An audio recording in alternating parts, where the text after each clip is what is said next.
The Galactic Council's chambers had never been so quiet.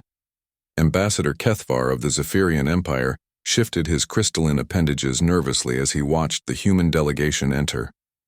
3 months had passed since the Kepler incident, as the news feeds diplomatically called it. 3 months since the Zephyrians had glassed an entire human colony world of 2 million souls. The other council members, reptilian saurians, gaseous ethereals, and mechanical constructs, all watched with barely concealed anticipation. Everyone expected the humans to storm in, voices raised, fists pounding tables, demanding immediate retaliation. It was what any civilized species would do. What the Zephyrians themselves had done when the Saurians had destroyed one of their mining stations decades ago. Instead, Ambassador Sarah Chen walked to the podium with measured steps, her expression unreadable. Behind her, 2 aides carried simple data tablets. No weapons, no inflammatory banners, no dramatic gestures. "Honored Council," she began, her voice steady and professional. "The United Earth Coalition acknowledges the Zephyrian Empire's explanation for the destruction of Kepler 442b. A navigational error, you claimed.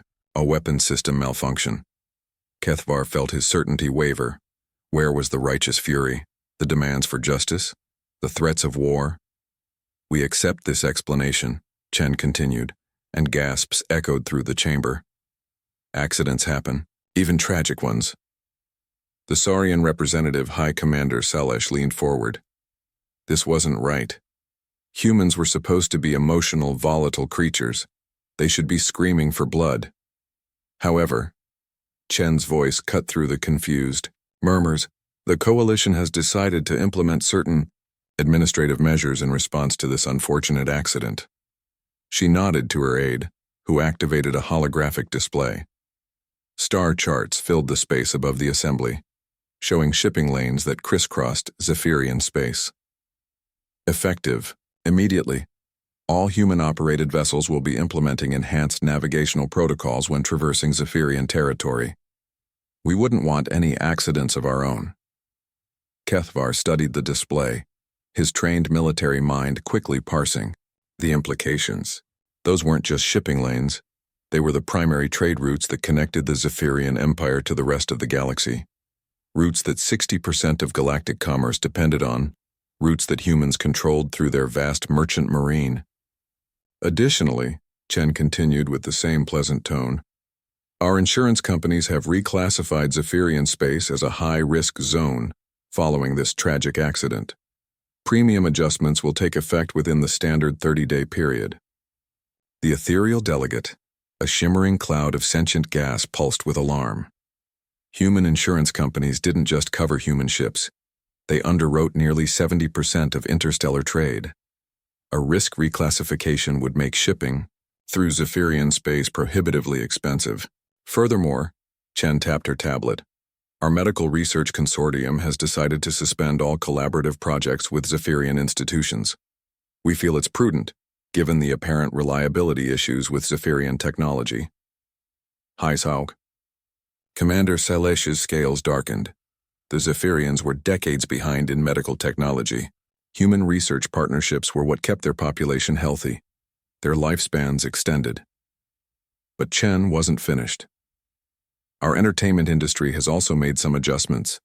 The popular series Galactic Neighbors has written out all Zephyrian characters, citing audience research indicating reduced interest in storylines involving accident-prone species, cultural isolation." Kethvar's crystalline form began to dim with realization. Humans didn't just trade goods, they exported culture. Their media, their music, their stories shaped how species saw themselves and each other across the galaxy. Finally, Chen's smile remained perfectly diplomatic. "Our educational exchange programs will be suspending Zephyrian participation. We're sure you understand. Safety concerns for our students." The pieces clicked together like a weapon powering up. No Zephyrian students would learn human technology, human methods, human innovation. No Zephyrian researchers would gain access to human universities, human laboratories, human breakthroughs that drove galactic progress. These measures, Chen concluded, will remain in effect until our risk assessment teams determine that Zephyrian operational reliability has returned to acceptable standards. We're sure you understand that this is simply prudent administration following such a tragic accident. The silence stretched. No threats, no declarations of war, no emotional outbursts, just bureaucratic adjustments, administrative responses, risk management. And yet Kethvar could see his empire's future crumbling with mathematical precision. Trade routes choking, medical advances halting, cultural relevance evaporating, educational stagnation, all delivered with calm professionalism and polite smiles. The human delegation began to file out, their business apparently concluded. Chen paused at the chamber door and looked back. Oh, and Kethvar. She used his personal name, not his title. Our condolences to your daughter.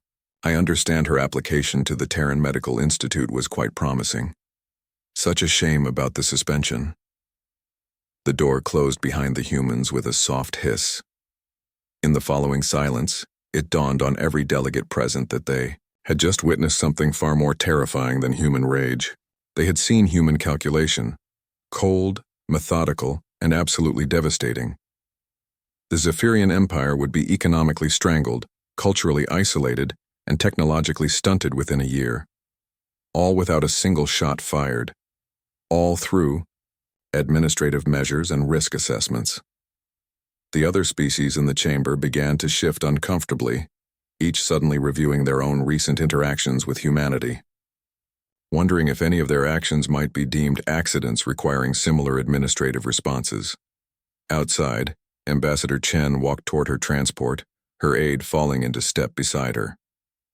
Think they got the message? The aide asked quietly. Chen's diplomatic smile finally faded. They glassed 2 million civilians and called it an accident. They expected us to rage and give them an excuse for war. She paused at the transport door. Instead, we're going to make them irrelevant.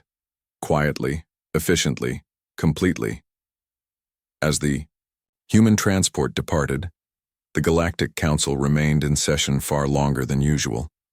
Every delegate was suddenly very interested in reviewing their recent policies toward Earth. They had expected human rage and prepared for human war.